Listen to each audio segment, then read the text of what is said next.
ඒ ස්වප්නයේ අර්ථය මොකක්ද කියලා අපි බලන්න යනවා. අපි බලමු දානියෙල් පොතේ 4 වෙනි පරිච්ඡේදයේ 5 වෙනි පදේ ඉඳලා අපි කියමු. කියවන්න පුතා. පදෙන් පදේ අපි හිමීට යමු. හරි දැන් මම කියන්නම්. නෙබුකද්නෙසාර රජ විසින් මුළු පොළොවේ වාසය කරන සකල ජනයන්ටත් ජාතීන්ටත් භාෂාවන්ටත් ලියා එවන වගනම් නුඹලාට සමාදානය වැඩි වේවා.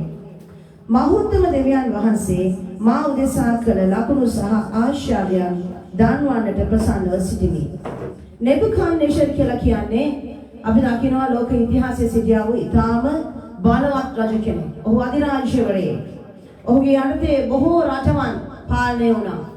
ඔහු ඒ වගේම ඉතාම දුෂ්ට පාලකයෙක්. ඔහුගේ බලය ගැන ඉතාම උඩඟු පාලකයෙක්.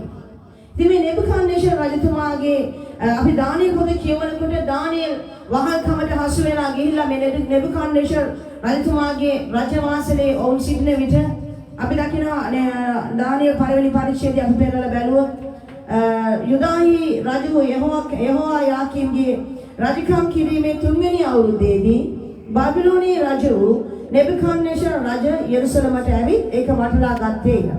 ස්වාමීන් වහන්සේද යුදාහි රජු යෙහෝයාකීම් සහ දෙවියන් වහන්සේගේ ගෘහයේ බඩවලින් කොටසක් ඔහු අතර දුන්නේය. ඔහු ඒ වාශීනා දේශයේ ඔහු අතර තමාගේ දෙවියන්ගේ ගෘහයට ගෙනවිත් තමාගේ බඩු අතරේ තබාගෙන සිටියේය. මේ වෙනාවේ ඒ යුදාහි සිටියෝ සෙනගගෙන් කොටසක් අල්ලාගෙන යනවා වහල්කමට. ඒ අල්ලාගෙන ගියෝ සෙනග අතරේ ඉන්නවා දානියෙල් ඉන්නවා. දානියෙල්ද මහණනියාද මිෂායෙල්ද අසරියාද වූෝය. නපුසකයන්ගේ අධිපතියා ඔවුන්ට නම් තැබුවේය. ඔහු දානියෙල්ට බෙල්ටේෂර්ද හනනියාට ශද්‍රක්ද මිෂායෙල්ට මේෂක්ද අසරියාට අබෙද්නෙගෝද යන නම් තැබුවේය. අපි දකිනවා මොවුන්ගේ නම් පරිවර්තනය වෙනවා. මොවුන්ගේ නම් ඔවුන්ගේ දෙවිවරුන්ගේ නාම වලට අනුව ඔවුන්ගේ නම් වෙනස් වෙනවා. ඊට පස්සේ ඒ දේශයේ කොහෙවත් දානියෙල් සහ මේ 3 දෙනා 4 දෙනා තරම් බලවත් උගත් බුද්ධිමත් නුවණ ඇති මිනිසයන් දකින්න ලැබුණේ නැහැ කියලා. අපි දකින්න එක වතාවක් මොනවද කරන්නේ මේ රජතුමා ඔහු සාදනවා ඔහු ස්වප්නයක් දැකලා ඔහුගේ රාජ්‍යයේ සියලු දෙනාට කියනවා ශාස්ත්‍රවන්තයන්ට අර වෙන කාර්යයන්ට කොට වෙන කාර්යයන්ට ඔහුගේ බුද්ධිමතුන්ට ඔහුගේ ඇමති මණ්ඩලයට කතා කරලා අහනවා මගේ ස්වප්නේ කියපාලා. ඒක හරි පුදුමයක්. දැන් ඊයේ පුතා හීනයක් දැකලා මට කියනවා මං ඊයේ හීනයක් දැක්කා පුළුවන් නම් කියන්න කියලා. ඒක කාටත් අපි දකින හීන සමහරට අපිටවත් මතක නැහැ. ඉතින් කොහොමද කියන්නේ මෙයා දැකපු හීනේ මොකක්ද කියලා? නමුත් එහෙම කියන්න කියලා ඒක කියන්න බැරි වෙච්ච නිසා මොකද කරේ? හැමෝම මරලා විනාශ කරන්න රාජ්‍යරුවන්ගේ නියෝගය ආවා. ඒ වෙලාවේ තමයි දානියෙල් ඇතුළට එන්නේ. හලෙලූයා. දානියෙල් ඇවිත් කියනවා රාජ්‍යරුවනේ ස්වප්න එළිදරව් කිරීම සහ ඒ වගේ අර්ථය දැක්වීම දෙවියන් වහන්සේට අයිති කාරණයක්. ඒක මිනිස්යාට අයිති කාරණයක් නෙමෙයි. දැන් දානියෙල් ගිහිල්ලා දෙවියන් වහන්සේට යාචනා කරනවා ඔහුගේ සගයන් සමග. යාචනා කරන දෙවියන් වහන්සේ ස්වප්නය එලෙසම දානියෙල්ට එළිදරව් කරනවා. රාජ්‍යරුවන්ගේ නිදි යහනේදී ඔහු විශාල පිළිමයක් දුටුවා. ඒකේ හිස රත්තරන්ව රිදීව පිත්තලව යකඩව තිබුණාය කියලා අපි දැක්කා. දැන් මේ දේ දැකලා රාජ්‍යරුවනේ ස්වප්නේ අර්ථය කියලා දුන්නාට පස්සේ මොනවද කරන්නේ? රාජ්‍යරුවෝ ඒ දානියෙල්ව උසස් කරනවා. දානියෙල්ව උසස් කරලා ඔහු තරම් බලවත් වූ ඔහු තරම් ප්‍රඥාවන්ත වූ කෙනෙක් නැහැ කියලා ඔහු ඒ දේශයේ ඉහළම තනතුරට ගෙනෙනවා.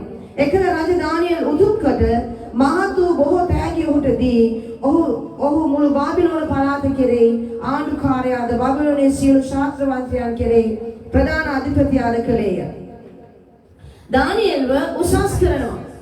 ඒ පළාතේ ඉන්න බාබිලෝනි පළාතේ ඉන්න උසස්ම නිලධාරියා හැටියට රාජ්‍යරුව ඔහු උසස් කරනවා. අපි දෙවියන් වහන්සේට හැම තිස්සෙම අපි කියනවා available. උන්වහන්සේට ඕනෑම වෙලාවක අපිට කතා කරන්න පුළුවන් තත්ත්වයක් අපේ ජීවිතේ අපි තබාගෙන ඉන්නවා නම් දෙවියන් වහන්සේ ඔබ ඉන්න ඕනෑම තැනක ඒක වෙන රටක් වේවා වහල්කමක් වේවා ඔබ ඉන්න ඕනෑම අඩියකදී වෙන දේශයකදී ඔබේ දේශය වේවා පිට දේශයක් වේවා ඔබ සිරගෙදර ඉන්නවා වෙන්න පුළුවන් ඔබ ඉන්න ඕනෑම තලයකදී දෙවියන් වහන්සේට පුළුවන් ඔබ උසස් කරන්න. අපි මේක දකිනවා යෝසෙෆ්ගේ ජීවිතේ. යෝසෙෆ් ඔහුගේ සහෝදරන් විසින් මිස්රයට විකුණලා දැම්මා. ඒ විකුණන දාපු වෙනවා ඔහු වහල්කම් කරමින් ගෙදරක වැඩ කරන වැඩකාර කොළු ගැටෙක් වෙලා තමයි හිටියේ ඒ දේශේ. එහෙම හිටපු ඔහුගේ ජීවිතේ දෙවියන් වහන්සේ මොනවද කරේ? ඔහු අත ගහන හැමදේම ආශිර්වාද වෙන්න සැලැස්සුවා. ඒ ගෙදර පැලයක් හිටවුවත් ඒ පැල ඉක්මනට වර්ධනය වෙනවා. ඒ පැලවල ගෙඩි හට ගන්නවා ඉතා පුදුමාකාර ලෙස. ඔහු සතු බලාගත්ත සතුන් බෝ වෙන්න ගත්තා. අන්තිමට ඔහු හිරගෙදරට ගිහින් දැම්මා. ස්වාමීන් වහන්සේ හිරගෙදර ප්‍රධානියක් කරා ඔහුව. අවසානයේදී දේශයේම අධිපතියක් කරා උන්වහන්සේ ඔහුව. ඔහු අගමැති කරලා දැබුවා උන්වහන්සේ. අපි දෙවියන් වහන්සේගේ පක්ෂයේ ඉන්නවනම් පුතේ.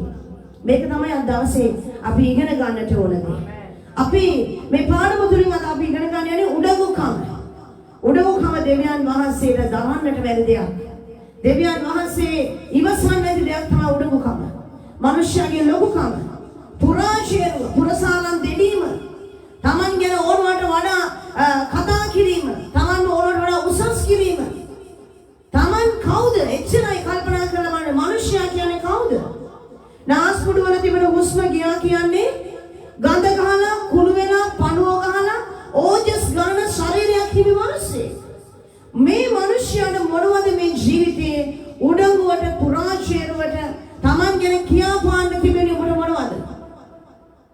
අද විශේෂයෙන්ම කතා කරන්න කැමති උඩඟු වෙලා ඉන්න මිනිස්සු රාජ්‍ය පාලකයෝ නිරතර දරන මිනිස්සු Tamanගේ මොන කාරණේ උඩඟු වෙලා ඉන්නවනම් අද ඔබගේ වැටීම ආරම්භ වෙනවයි කියන්නයි මේ පණිවිඩය.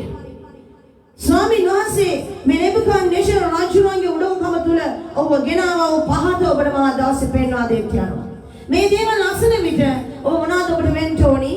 Taman තුල තියෙන ලොකුකම උඩඟුව අතාරින්න ඕනි. හෙට නෙමෙයි, තව මාසෙකින් නෙමෙයි, අවුරුද්දකින් නෙමෙයි මේ දැන්. ඒක කණෙන් ඔබගේ ආදවතට ගිය නිමේෂයේම ඔබගේ උඩඟුව ආරම්භයකට දාන්න ඕනි ඔබ. උන්වහන්සේ ඉදිරියේ යටත් වෙන්නට ඕනි. යටහතුන්ට කරුණාව දෙන්නා වූ උඩඟුන් පහත දමන්නා වූ විනාශ කරන්නා වූ දෙවියන් වහන්සේ ඉදිරියේ ඔබත් මාත් සිටින්නේ. හලෙලූයා. උන්වහන්සේ පමණක්ම උසස්. උන්වහන්සේ පමණක්ම උතුම්. උන්වහන්සේ පමණක්ම බලවත්. මනුෂ්‍යයාට පාරට්ටු කරගන්නට දෙයක් තිබෙනවා නම් දෙවියන් වහන්සේ දුන්නා වූ ගැලවීම පමණයි. උන්වහන්සේ අපිට දුන්නා වූ ගැලවීම පමණමයි අපිට පාරට්ටු කරන්න තිබෙන්නේ. ඊට වැඩි කිසිම දෙයක් නෑ පාරට්ටු කරන්නට. අද ගොඩක් අය පාරට්ටු කරගන්නේ තමන්ගේ උගත්කම ගැන. මම අච්චර උගත්. මම විභාගයේ මෙච්චර ලකුණු ගත්තා. මට මේ සහතිකය තියෙනවා. මට මේ ඩිග්‍රී එක තියෙනවා. මට මේ PhD එක තියෙනවා. මට මේ පට්ටම තියෙනවා. අපි හමුදාවක් කරන් බලමු. ඒ හමුදාවේ ඉන්න උසස් නිලධාරියෙකුට බැජස් දීලා තියෙනවා. නිකන් බැජස් කියලා ගහනවද? ඔව් ඒ ක්‍රියාන්විතයට ගිහිල්ලා මරණය සමග සටන් වැදලා බොර බැදලා ඊට පස්සේ තමයි මේ පදක්කම් අරන් ගහගන්නේ. නමුත් දේවග්‍රහයේ දෙවියන් වහන්සේ උඩ යම්කිසි ටැලන්ට්යක් දී තිබෙනවා නම් යම්කිසි පාඨමක් දීලා තියෙනවා. පාස්ටර් කියන පාඨම, රෙවරන්ඩ් කියන පාඨම, බිෂොප් කියන පාඨම, මේ වගේ එක එක පාඨම් ගහ ගන්නවා කට්ටිය. මේවට අපි කියන්නේ ටූල්ස් කියලා. මේවා ඇවිල්ලා වැඩේට අවශ්‍ය කරන ආයුධ. මට දෙවියන් වහන්සේගේ වචනේ අපි දකිනවා ගලාති 5:22 කියනවා උන්වහන්සේගේ දීමනා තුළ දීමනා 9ක් තිබෙනවායි කියලා. මේ දීමනා 9න් අපි ගොඩක් වෙලාවට කතා කරනවා. ඔයාලට දීමනා කීයක් තියෙනවද? මට 2ක් තියෙනවා. ඔයාලට කීයක් තියෙනවද? මට 4ක් තියෙනවා. එයාට 5ක් තියෙනවා. එයාට 9ක් තියෙනවා. සමහරුන්ට 12ක් තියෙනවා. බයිබලේ නැති ඒවාක් තියෙනවා. 12 24 100 ගණන් තියන අයත් ඉන්නවා. මේවා දීලා තියෙන ඇයි මට අන්‍ය භාෂාවෙන් කතා කරන්න පුළුවන් කියලා අන්‍ය භාෂාවෙන් කතා කරන්න පුළුවන් වුණ ගමන් සභාවට ඇවිල්ලා මෙහෙම පහක් කරලා ආපු එක දැන් අන්‍ය භාෂාවෙන් කතා කරන්න පුළුවන් වුණා මෙහෙම තමයි ඉන්නේ. දෙස්පීටයි. මට අන්‍ය භාෂාවෙන් කතා කරන්න පුළුවන්. අන්‍ය භාෂාවෙන් තමයි අතට දෙන්නේ අන්‍ය භාෂාවෙන්. පුටුවේ වාඩි වෙනකොට අන්‍ය භාෂාවෙන් කතා කර වාඩි වෙන්නේ. බස් එකේ යනකොට අන්‍ය භාෂාවෙන් කතා කර යන්නේ. වචන 10ක් කතා කරොත් එකෙන් 7ක් අන්‍ය භාෂාවෙන්. මැද ඉන්නේ කල් මොනවද මෝ කියන්නේ කියලා තේරෙන්නේ නැහැ. මුණ පිස්සුද කියලා හිතනවා. දේවයන් වහන්සේ නාමයට අගෞරව අපහාස පැමිණෙනවා. සුවේ දීමනාව එක ටූල් එකක්. ඇයි දේවයන් වහන්සේ අද දවසේ මෙතන රෝගියෙක් ඉන්නවා කියලා අපි කියමු. කියමු. දෙවියන් වහන්සේ ඔයාලට දෙනවාද සුවේ දීමනාව දීලා එවනවා. ඒක කියනවනේ මෙතන බැජ් එකේ ගහගෙන ඉන්නවා මට සුවේ දීමනාව තියෙනවා කියලා. උඹට ඒක මේ ෂර්ට් එකේ ගහගෙන හිටගෙන ඉඳලා යම්ස දීලා තියෙන්නේ. වැඩේ කරන්න. උඩඟු වෙන්න කාරණයක් නෙවෙයි ඒක. ඒක වැඩේ කරන්නයි. අද ගහක් දෙන්නාස ඉදිරියට උදේම ගිහින් හිට ගන්නවා ස්වාමිනී මං ආවා ඔබගේ රාජ්‍ය වැඩේ කරන්න වාර්තා කරා. ස්වාමීන් වහන්සේ අතර දෙනවා කියලා. මොනවද කරන්න තියෙන්නේ කියලා ගහක් කපපන්. උන්වහන්සේ ඔබට ගහ කපන්න ඕන දෙන පොරවක් දෙන්නේ නැහැ. උන්වහන්සේ ඔබට අවශ්‍ය වැඩේට අවශ්‍ය ටූල් එක දාන්න දෙනවා. අවශ්‍ය ආයුධය දාන්න දෙනවා. ඒක තමයි ඒක අපිටම උඩඟු වෙන්න කාරණයක් නෙමෙයි. අද දවසේ දේව රාජ්‍ය තුල ඉන්න මිනිස්සුම දකින්න ගොඩක් වෙලාවට තමන්ගේ ඉංග්‍රීසි කතා කරන්න පුළුවන් අය තමන්ගේ ඉංග්‍රීසි කතා කිරීමේ හැකියාව ගැන ආඩම්බර වෙනවා. ඉංග්‍රීසි කතා කරන අය එක්ක විතරයි සම්බන්ධකම් පවත්වන්නේ. ජූස් බොන අය එක්ක විතරයි සම්බන්ධකම් පවත්වන්නේ. ඉංග්‍රීසි කතා කරලා ජූස් බොන අය එක්ක විතරයි යාළුකම් පවත්වන්නේ. ඇයි මේ? ඇත්තට මේවා ගැන අඬන්නද කනගාටු වෙන්නද දුක් වෙන්නද මේ දේවදාසයන්ගේ ස්වභාවයද? ඉංග්‍රීසියෙන් කතා කරන ජූස් බොන අය විතරයි ගෙදරට කැඳ ගන්න සමහර දේවදාසයෝ. මට කතා කරන දරුවෝ බොහොම දුකින් කියනවා. මේක තමයි අද දේවදාසයන්ගේ තත්ත්වය කියලා. ස්වාමීන් වහන්සේ මොකද කැඳවගත්තේ මේ වගේ දේවල් වලටද? මේ ජූස් ටිකකට උඹට කතා කරන්න පුළුවන් භාෂාවක් ගැන ආඩම්බර වෙන්න. Tamanට පුළුවන් යම්කිසි කාරණයක් අනිත් එක්කෙනාට බැරි ඔබට පුළුවන් දෙයක් ගැන ඔබට උඩඟු වෙන්නද දෙයනස ඔබ කැඳවලා තිබෙන්නේ. ස්වාමීන් වහන්සේගේ රාජ්‍ය වැඩේ කරන්න. ඔබට පුළුවන් උපරිමයෙන් කරන්න. පුළුවන් විදියට කරන්න කියලා මම කියන්නේ. ඒක වැරදි. පුළුවන් උපරිමයෙන්ම කරන්න උන්වහන්සේ. අපිට පුළුවන් මෙච්චරයි අපි එහෙම කරා. ඒක නිදහසට කාරණයක්. අපි මේ ගමහ පටන් ගත්ත මුල් කාලේදී අපිට තිබුණේ පුංචි බෙරයක් විතරයි. බෙරේට කලින් අත් දෙක විතරයි තිබුණේ. අත් දෙකෙන් හොඳට අප්පුඩි ගහන හොඳට ප්‍රශංසා කරා අපි උන්වහන්සේට. ඊට පස්සේ අපිට පුංචි බෙරයක් හම්බුණා. බෙරේ ගහලා ඊට වැඩි නමස්කාර කළා. බෙරේ ගිහින් ඩ්‍රම් සෙට් එකක් ආවා. ඒක පුපුරන්න ගහලා නමස්කාර කරා. හැබැයි නමස්කාර කරා. ඒව ඔක්කොම ගෙනද ඉන්ස්ට්‍රුමන්ට් ඇවිල්ලා තියෙනවා. දැන් අපි මොනවද කරන්න ඕනි? මේ ඉන්ස්ට්‍රුමන්ට් නැත්නම් අපි නමස්කාර කරන්න බෑ. ඒකද දෙවියන් වහන්සේ අපිට මේ දේවල් දීලා තියෙන්නේ. මේ හැම දෙයක්ම අපිට දීලා තියෙන දෙවියන් වහන්සේනේ තවත් ඌමනාවෙන් කරන්න. අපිට ගහන්න පුළුවන් මෙච්චරයි මන් දන්නේ මේ කෝඩ් එක විතරයි ඒ නිසා මම මේක ගහනවා කියන්න බෑ. උඹට අනිත් කෝඩ් ටික දන්නේ නැත්නම් ඉගෙන ගනින්. මම දන්නේ මේ කෝඩ් එක විතරයි මම ගහන්නේ මේක කියන්න එපා. ඒක නිදහසට කාරණයක්. මම දන්නේ නැහැ මට කියන්න පුළුවන් ගීතිකා මෙහෙමයි කියලා අපි ඕන විදිහට කියන්න එපා. ඒකට ඔබට පුළුවන් උපරිම සාධාරණ ඉෂ්ට කරන්න. ඔය දෙවියන් වහන්සේගේ දේවල් කරන්න එපා. එහෙම කරන මිනිස්සු දෙවියන් වහන්සේ කිසිදා බලාපොරොත්තු වෙන්නත් එපා. උපරිමය දෙවියන් වහන්සේ කරන්න. මෙන්න කන්ඩිෂන් රාජ්‍යෝ දෙවියන් වහන්සේ ඉතා හොඳින් දැනගෙන හිටියා. ශාද්‍රක් මෙෂක් අබේද්නෙගෝ වරන් ගිනිවිලට ගිහින් දැම්මා. ගිනිවිලට දාලා දැන් ඔහු පිච්චර එක බලාගෙන හිටියා. ඔහු උස්සගෙන ගිය තරුණෝ ගිහිල්ලා වලට දාපු තරුණියෝ මැරී ගියා. හැබැයි ගිනිවිලට දාපු වවුන් හිටියා. ඔවුන්ගේ ශරීර පිච්චුනේ නැහැ. ඔවුන්ගේ අත් බැඳලා තිබුණ ලණු ගැලවිලා ගියේ නැහැ. ඔවුන්ගේ වස්ත්‍රවල ගින්දරවල ඒ ගඳ තිබුණේ නැහැ. මං හිතා රාජුරෝ ගිහිල්ලා ඒ ඇඳුනුත් ඉඹලා බලලා. ගින්දර ගඳයිද කියන. එච්චර ගිනිවිලක් සත්ගුණයක් රාතුණා ඒ ගිනිවිල. ඒත් මොවුන්ගේ වස්ත්‍රවල ඒ ගින්දරවල සුවඳවත් තිබුණේ නැල්ලු. එතරම් දෙවියන් වහන්සේ උන ආරක්ෂා කරා. මෙසියාල රාජුරෝ දැක්කා. දැකලා කියනවා උඹලා තරම් උඹගේ දෙවියන් වහන්සේ තරම් බලවත් දෙවි කෙනෙක් මේ ලෝකේ කොහෙවත් නැහැ. හලෙලුයා. ඒක ඔහුම කියනවා. ඔහුම ශාස්ත්‍ර දුන දෙවියන් වහන්සේ ගැන. අපි දකිනවා දෙවියන් වහන්සේ බෙනමුකාණේශ රාජතුමා දානියල උසස් කරාට පස්සේ ඔහුව ශාස්ත්‍රවන්තයන් කෙරේ ප්‍රධාන අධිපතියා කෙරේ 49 වෙනි පදයේ දෙවෙනි පරිච්ඡේදයේ දානියගේ ඉල්ලීම පිට රාජ්‍ය බබිලෝනි පළාතේ කාරණා කෙරෙහි ශද්‍රක් මෙෂක් අබේද්නෙගෝ පත් කළේය. දානියෙල් වනහයි රජවාසලේ සිටියේය. ඒ නිසා තමයි දානියෙල් ගිනිවිලට දැම්මේ නැත්තේ. එයා රජවාසලේ හිටපු නිසා. මෙතන තව එක දෙයක් තියෙනවා අපිට ඉගෙන ගන්න. දානියෙල්ව රජතුමා පත් කරනවා මුළු බාබිලෝනේ පළාතේම අධිපතියක් කොට. දානියෙල් විතරක් ඔහුට අවශ්‍ය කරන නිලතල අරගෙන රජවාසලේ සැප ජීවිතාවක් ගත කරේ නැහැ. ඔහු අමතක කරේ නැහැ ඔහුගේ මිත්‍රයෝ ටික. ඔහුගේ සගයෝ ටික අමතක කරේ නැහැ. රජුන්ට මතක් කරනවා ශාද්‍රක් මෙෂක් අබෙද්නෙගෝ මතක් කරනවා. දානියෙල්ගේ ඉල්ලීම පිට රජ බාබිලෝනේ පළාතේ කාරණා කරේ මේ තුන් දෙනා පත් කරනවා. අපි ගොඩාක් වෙනකොට කිතුරුවන් වුණාම මතක තියාගන්න ඕනේ මට යම් යහපතක් වෙනකොට ඒ යහපත ගැන අපේ අනිත් අයට ඔබ සමග ඉන්න අයට ඒ යහපත යන්න ලැබෙන්න සලස්සන්න. අනිත් එක්කෙනාට මොනවා වුණා මට මොකෝ මට විතරක් මේක ලැබිලා තියෙනවා දෙවියන් වහන්සේට ප්‍රශංසා වේවා කියලා අපිට සාක්ෂි දරන්න බෑ. ඔබට යම් යහපතක් ලැබෙනවා නම් ඒ යහපත අනිත් අයට ලැබෙන්න සැලැස්වීම දෙවියන් වහන්සේගේ දානවල තුල තිබෙන්න ඕන හොඳ ගුණයක්. හොඳ නායකයෙක් තුල තිබෙන්න ඕන හොඳ ගුණයක්. ඒක තමයි නායකයෙකුට තිබෙන සුදුසුකම. නායකයා වෙලා තමන් විතරක් නායකයා වෙලා තමන්ට හැමදේම ලං කරගෙන අනිත් අයව එපා කරලා අනිත් අය තමන්ගේ වාරුන් කරගෙන තමන්ගේ අනසකට යටක් කරගන්න එක නෙමෙයි. හොඳ නායකයෙක්ගේ සලකුණ ක්‍රියාව අපි මෙතනින් දකිනවා ඒ දේ. අපිට පුළුවන් බලන්න දැන් අපි යමු නෙබුකඩ්නේසර් රජතුමා කියන කාරණේ. නෙබුකඩ්නේසර් කියන්නේ තාම ඔහු අන්‍ය ජාතික අන්‍ය භක්තියන් අදහන්නා වූ වෙනත් දෙවිවරුන් අදහන්නා වූ මිත්‍යා දෘෂ්ටික රජ කෙනෙක්. මේ රජතුමාගේ ශාස්ත්‍රය තමයි මේ හතරවෙනි පරිච්ඡේදයේ තිබෙන්නේ.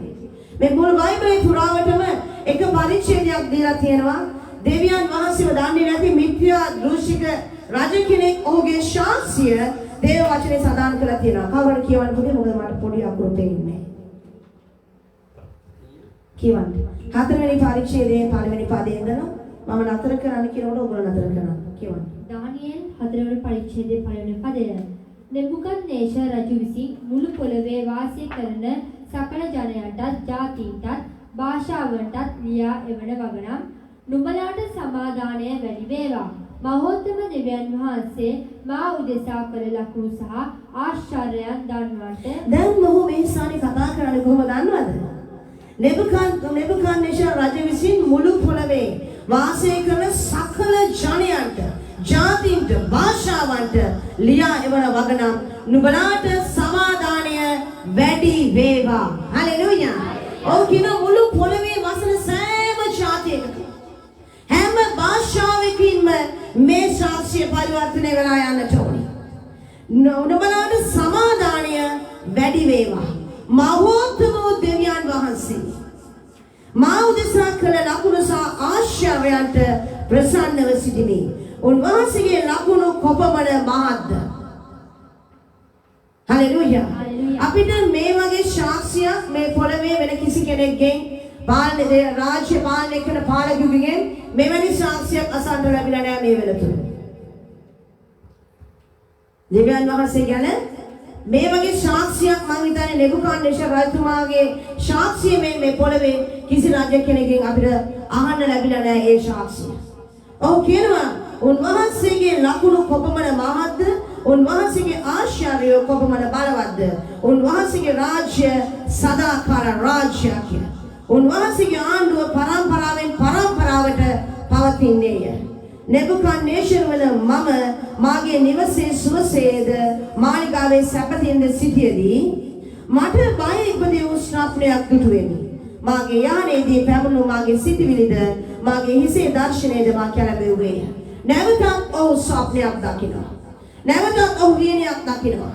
ඔහුගේ මාලිගාවේ සැපසේ ඉන්නකොට ඔහුගේ යානයේ සුවසේ ඉන්නකොට ඔහුට නැවතත් ස්වප්නයක් ඔහුගේ මනසට නැතෝ ඔහු දැකලා ඒකෙන් ඔහු කැළඹෙනවා.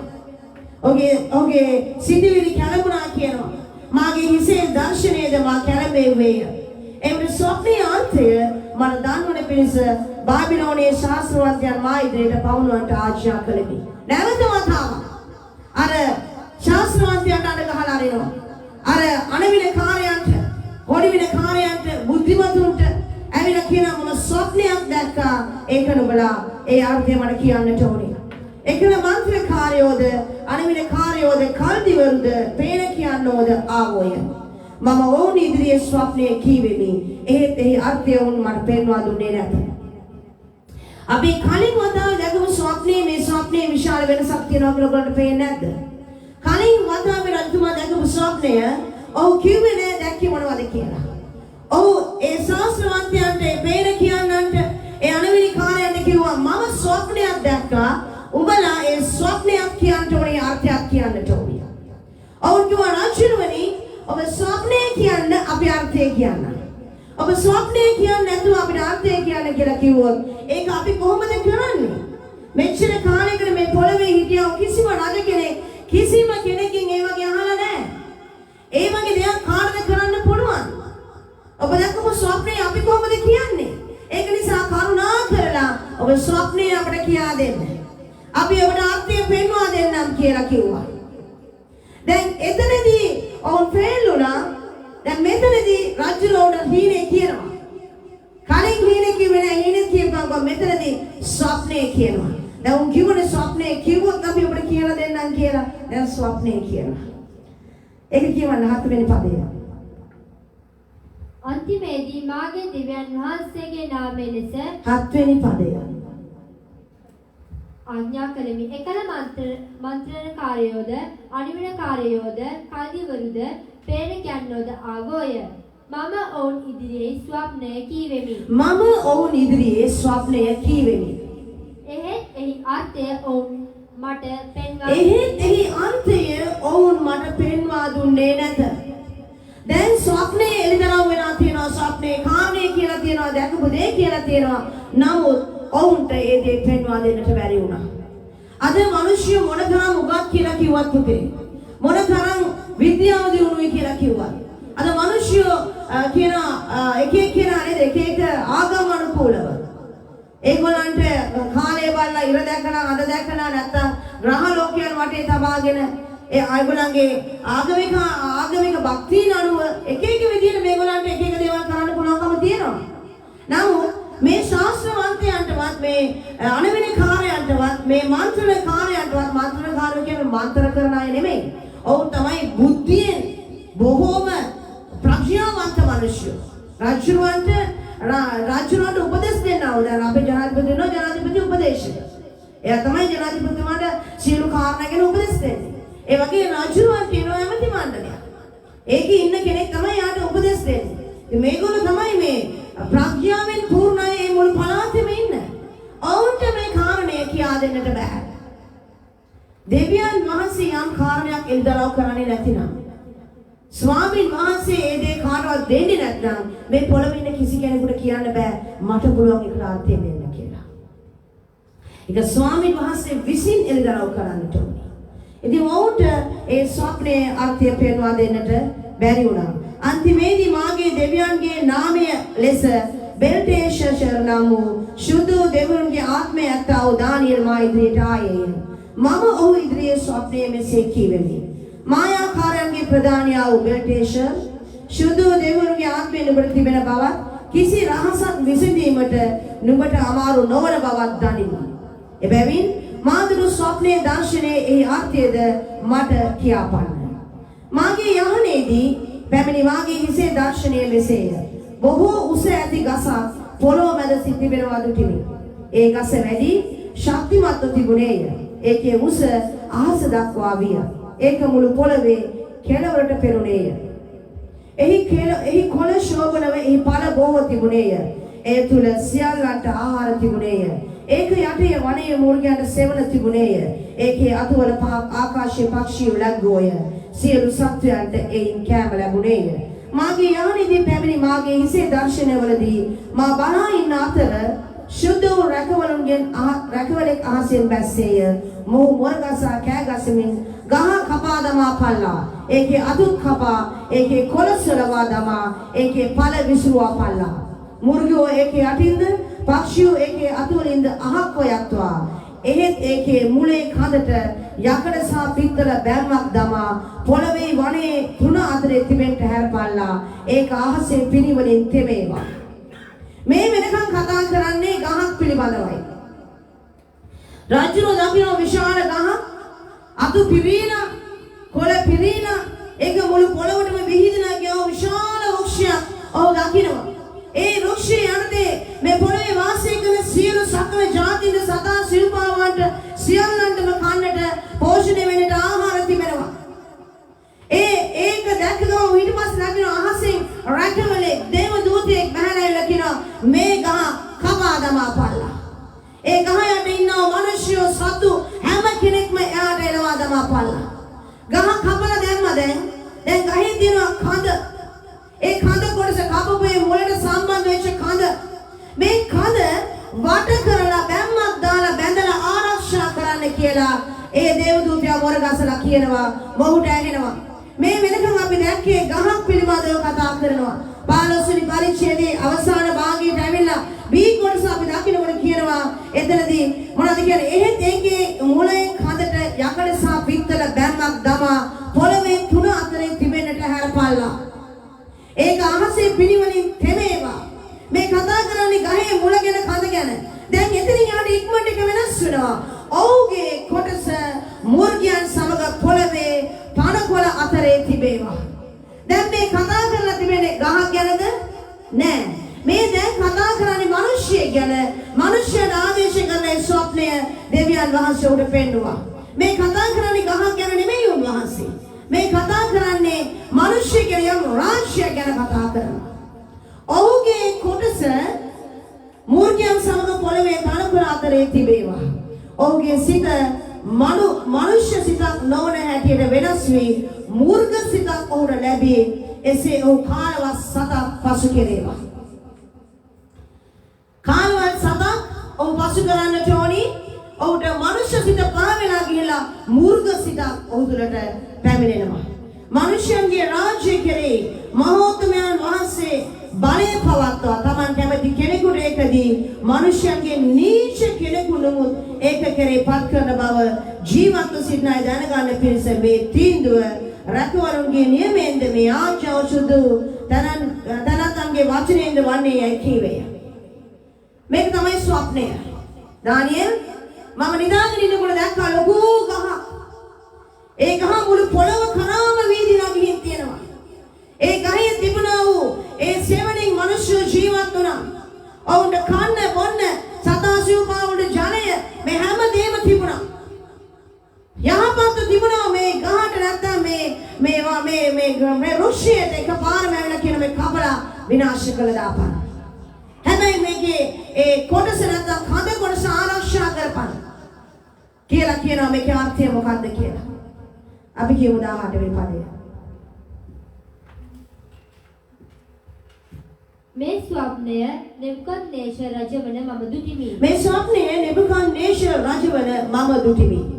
බෙල්ටෙෂර් නුඹ අර්ථය කියාපන්න. බෙල්ටෙෂර් නුඹ අර්ථය කියාපන්න.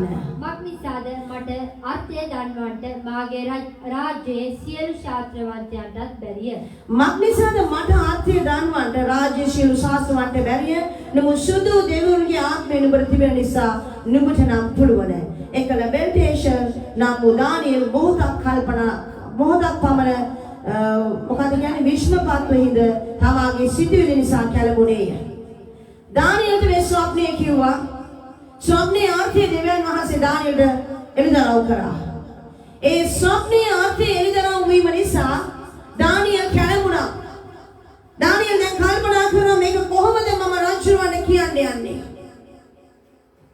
මේක කියනවද නැත්නම් නමුත් නොකිය ඉන්නේ මේක කියන්න ඕනේ. නමුත් කොහොමද මේක කියන්නේ? කොහොමද මේක ගලපගන්නේ? කියලා ඔහු තුළ ඔහු කැළඹුණා. රජ කතා කොට බෙල්ටෙෂර් නුඹ ස්වප්නය ගැනවත් එහි අර්ථය ගැනවත් නොකැළඹෙන්නයි කිව්වේ. රජු දැන් ඔහුගේ මුහුණ වෙනස් වුණා. ඔහු මේ කාරණය කියන්නට මැලි වෙනවා ඔහු දැක්කා. රජු කියනවා බෙල්ටෙෂර් ඔබ බය වෙන්න එපා. ඔබ ස්වප්නයේ අර්ථය කියපන්. බෙල්ටෙෂර් උත්තර දෙමින් මාගේ ස්වාමිනී ඒ ස්වප්නය ඔබට වෛරවන්තයන්ටත් එහි අර්ථය ඔබගේ සතුරන්ටත් වේවා. මේ තමයි හොඳ සේවකයෙක්ගේ හොඳ නායකයෙක්ගේ හොඳ දේවදාසයෙක්ගේ තියෙන ලක්ෂණය. ඔව් කියනවා රජුවනි මේකේ ස්වප්නයේ අර්ථය ඔබේ සතුරන්ට නම් මට ඒක ඔබට කියන්න පුළුවන් ඉතා පහසුයි. මේකේ කාරණේ ඔබගේ සතුරන්ට වෙනවා නම් මට ඉතා පහසුවෙන් ඔබට ඒක කියන්න පුළුවන්. නමුත් මේ කාරණේ ඇවිල්ලා ඔබ ගැනයි.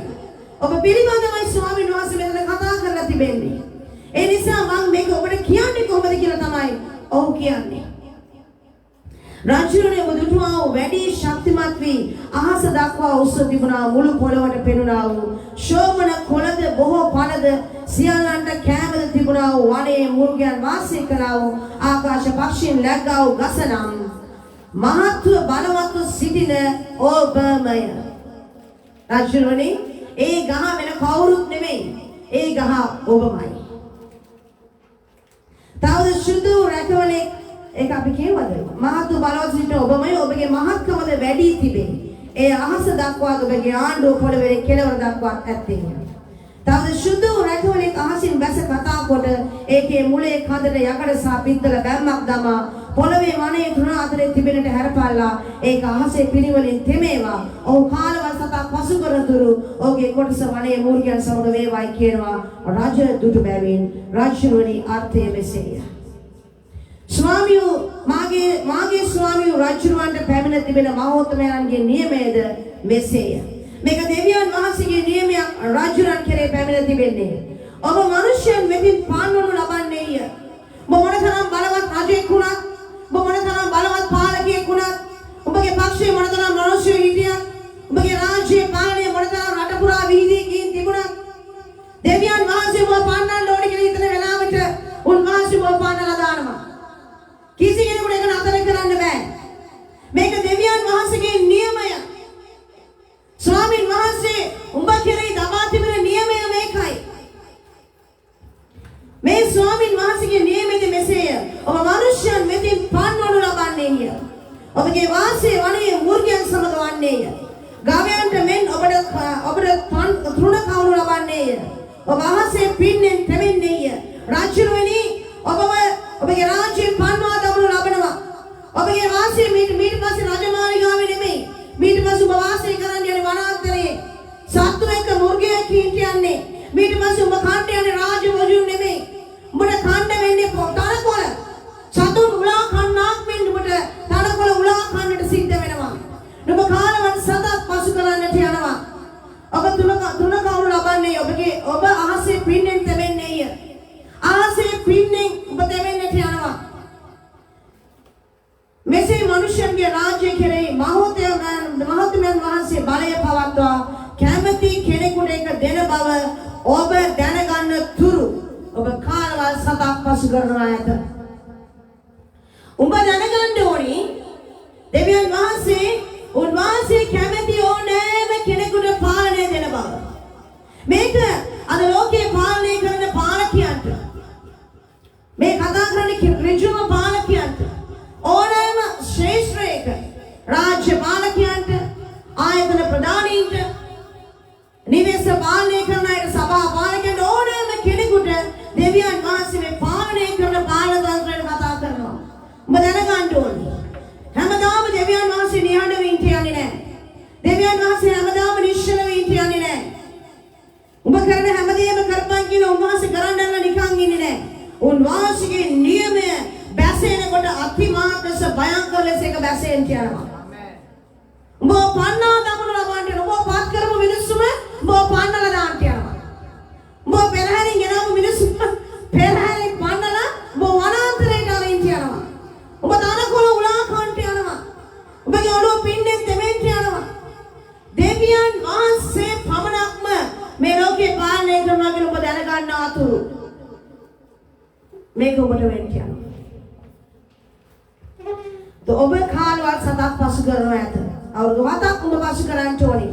අර ගසේ මුල් වල කොටස ඉදිරි කරන්නට අනකල බැවින් ස්වර්ගයේ විසින් බලය පවත්වන බව ඔබ දැනගත් පසු ඔබගේ රාජ්‍ය ඔබට ස්ථිරවන්නේ. මේ කාල 7 පසු කරලා ඔව් වනාන්තරයේ ඉන්නකොට ඔහුට ඒ සී කල්පනා ඔහු තුළට එන්න යනවා. මූර්ඛ සිතක් ඔහු තුළට එනවා කියලා කියනවා. මනුෂ්‍ය සිත ඔහුගෙන් පහ වෙලා ගියා. මූර්ඛ සිතක් ඔහු දන්නේ ඔහු මිනිසෙක් කියලා. ඔහු දන්නේ ඔහු ඇඳුම් අඳින්න ඕනි කියලා. ඔහු දන්නේ ඔහු කන්න ඕනි කියලා. ඔහු දන්නේ ඔහු සපත්තු මෙස් දාන්න ඕනි කියලා. ඔහුට තියෙන මූර්ඛ සිත. දකින්න ඕනේ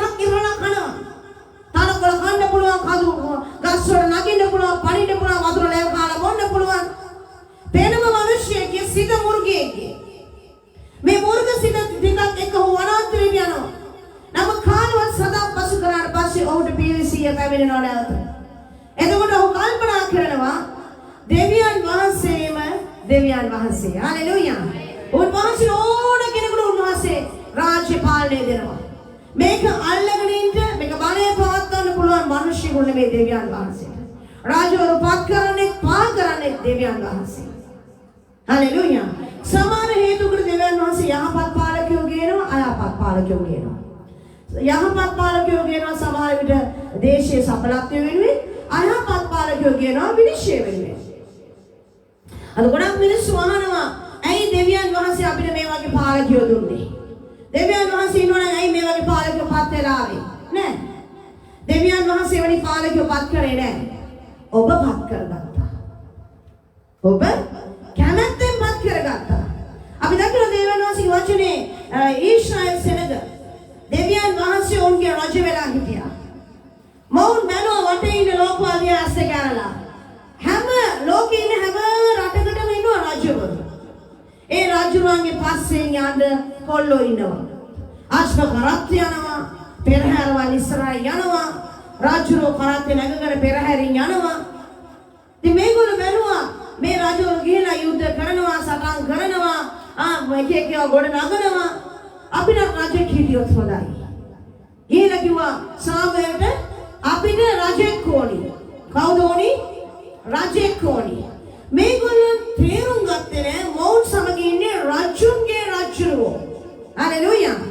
රජුන්ගේ රජුරෝ මොවුන්ගේ රජුරෝ. ඊශ්වරයන්ගේ රජුරෝ.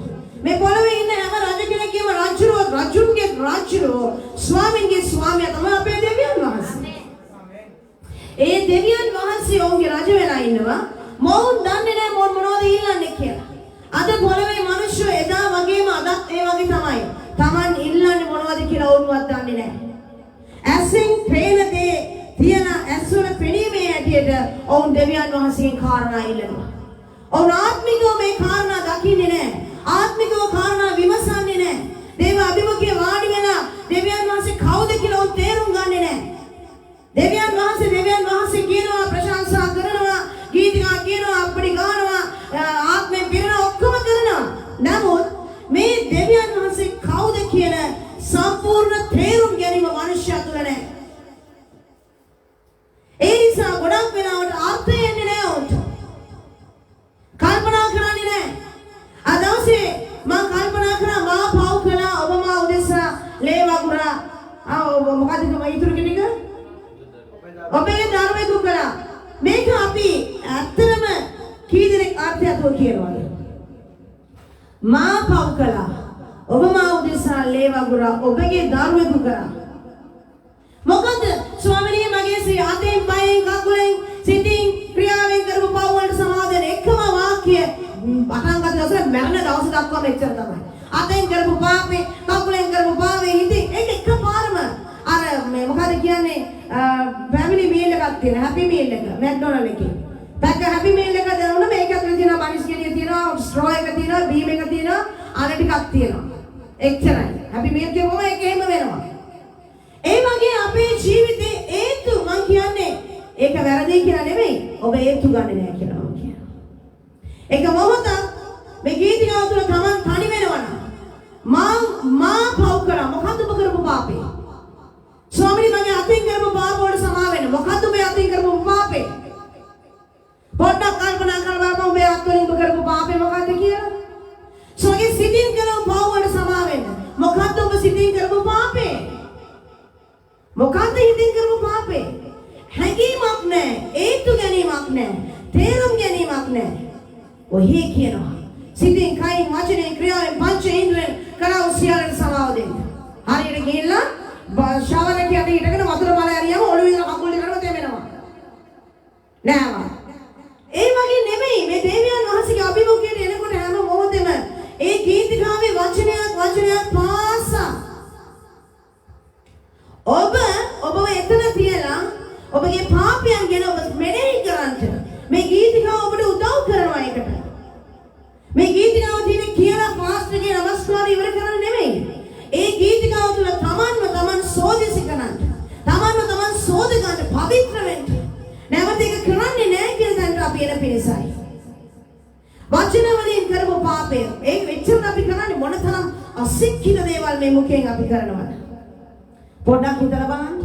මොනතරම් අප්‍රසන්න තවත් මිනිස්සෙකුට කතා කරලා කියන්න බැරි තරම් අප්‍රසන්න දෑ මේ මුඛයෙන් අපි කරනවා ඇතිද? මේ අතපයින් අපි කරනවා ඇද්ද? මේ සිටිවිලි වලින් අපි කරනවා ඇද්ද? ඒවා කියන්න බෑ කෙනෙකුට, තව කෙනෙකුට කියන්න බෑ. මගේ හිතින් මම මෙහෙම හිතුවා බං කියලා කියන්න බෑ. ඒවා අපි දෙවියන් වහන්සේ ඉදිරියේ අපි හේතු ගන්නා මනුෂ්‍යයන් නැවත නොකරන පිණිස උන්වහන්සේ කුරුසපත්තුනේ මේ පාපයන් නිසායි. මම බොරුවක් කමට සමා වෙන ස්වාමීනි. මම වැරදි ගමනක් ගියා සමා වෙන ස්වාමීනි. ඒක හරි ලේසි කියන්නේ. වචන වලින් කියනවට වඩා ඔබ තුල ඒ කාරණා හේතු ගන්නන්න ඕන. නිහඬ විදලා උන්වහන්සේ අපි ඔකේ කල්පනා කරලා බලන්නට ඕනේ. මේ හේතු ගන්නේ නැහැ අද අපි මිනිස්සුන්ට. කිතුණුකම නැති වෙනා තමන් තුල. කිතුණුකම දිය වෙනා ගිහිල්ලා අයිස් කැටයක් වගේ. එළිය දෙවන් ඩාගා දිය වෙලා කියලා කවුද ක්‍රිස්තියානි කාරය කියලා අද දන්නේ නැහැ කිතුණුවා. අපි තුල මේ කාලේ කිතුණුකම අපි තුලට අපි අරගන්නට ඕනේ. අපි ආගමික නායකයෝ නෙමෙයි. අපි ආගමික නායකයෝ නෙමෙයි. අපි ආගමට නායකයෙක් නෑ. අපි ඉන්නේ ගැලුම්කාරයෙක්. අද ගොඩක් අය වරද්දගෙන ඉන්නවා මේ දේ. මම ආගමික නායකයෙක්. මගේ අම්මා ආගමික නායකයෙක් කියලා කවදාවත් කියන්න එපා. මගේ තාත්තා ආගමික නායකයෙක් කියලා කවුරු කවදාවත් කියන්න එපා. අපි ආගමික නායකයෝ නෙමෙයි.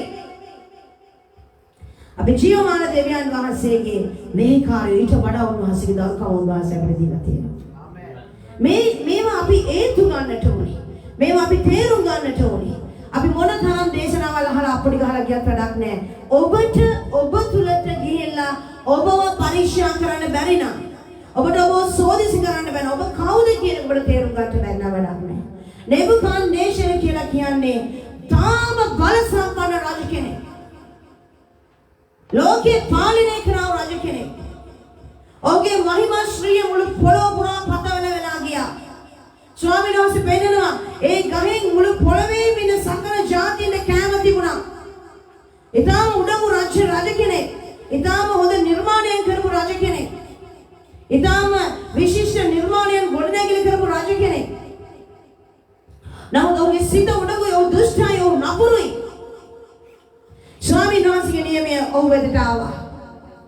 අරකින උඹගේ සිත ආය ඔබට හැරිලා එනකම් දෙවියන් වහන්සේ උන්වහන්සේ කැමති කෙනෙකුට රාජ්‍ය දෙන බවත් උන්වහන්සේ කැමති කෙනෙක් පත් කරන බවත් උඹ දැනගන්නාතුරු ඔබ වනාන්තරයේ ඉන්නවා. එබැවින් රාජ්‍යරුනි මාගේ දැනුමකමට ප්‍රසන්න වී ධර්මශකම් කිරීමෙන් ඔබගේ පාදද දිනදුට කරුණා කිරීමෙන් ඔබගේ අපරාධද පහ කළ මැනව. එසේ කිරීමෙන් සමහර විට ඔබගේ සමාදානය පවතිනට පුළුවන්. දානියෙල් මේ ඔක්කොම කියන රජුන්ට ආවාද කරනවා. රජුනි දැන්වත් ඔබ මිනිසුන්ට කරන අපරාධ නතර කරලා පව්කාර වැඩ අතහැරලා හරි යහපත් මිනිසෙක් වෙන සමහර විට දෙවියන් වහන්සේගේ තීරණය ඔබ කෙරේ වෙනස් වෙයි. එහෙමත් කිව්වට පස්සේ මොනවද වෙන්නේ? මේ සියල්ල නෙබුකද්නේසර් රජුට සිදු වුණා. ඒ කියන්නේ ඔහුගේ සිත ඔහු වෙනස් කරගත්තේ නැහැ. ඔහු හැරුණේ නැහැ.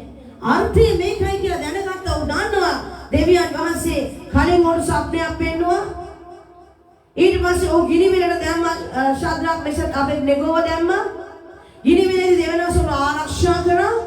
ඔහු ගිනිවිලෙන් ඔහු එළියට අරන් කිව්වා ශාද්‍රාක් මෙෂක් අබෙද්නෙගෝ උඹලාගේ දෙවියන් වහන්සේ තරම් බලවත් දෙවි කෙනෙක් මේ මුළු පොළවේ කොහෙවත් නැහැ. ඒ දෙවියන් වහන්සේට මයිමේ ප්‍රශංසාව වේවා කියලා කිව්වා. නමුත් ඒ දෙවියන් වහන්සේට උ නමස්කාර කරෙත් නැහැ. ඒ දෙවියන් වහන්සේ ඔහුගේ දෙවියන් වහන්සේ කරගත්තේ නැහැ. ඔහු ඒ විදියටම ඔහුගේ පිරිමඩට නමස්කාර කරගෙන ගියා. අද පොළවේ ඉන්න බොහෝ පාලකයෝ පිළිකාවක් හැදුනාම දුවගෙන යනවා පාස්ටර් කෙනෙක් ළඟට. ගිහිල්ලා පිළිකාව සෝුණාට පස්සේ රහසිගතව දෙවියන් වහන්සේ පිළිගන්නවා. පිළි අරගෙන තමන් වඳින පිළිමෙටික රූප ටික ඇඹ ටික ඒක ඔක්කොම ගාන්න කරගෙන යනවා. ඇයි? රටේ මිනිස්සු සතුටු කරන්න ඕනේ. පාලන බලය තියාගන්න ඕනේ. දෙවියන් වහන්සේ රහසින් නමස්කාර කරගෙන යනවා. මේ වගේ අද ගොඩාක් පාලක ඉන්නවා ලෝකේ. දෙවියන් වහන්සේ මේ තමයි සදාව එකම දෙවියන් වහන්සේ කියලා ඒගොල්ලෝ දන්නවා. නමුත් උන්වහන්සේව 100% අනුගමනය කරන්නේ නැහැ. ප්‍රසිද්ධිය අනුගමනය කරන්නේ නැහැ.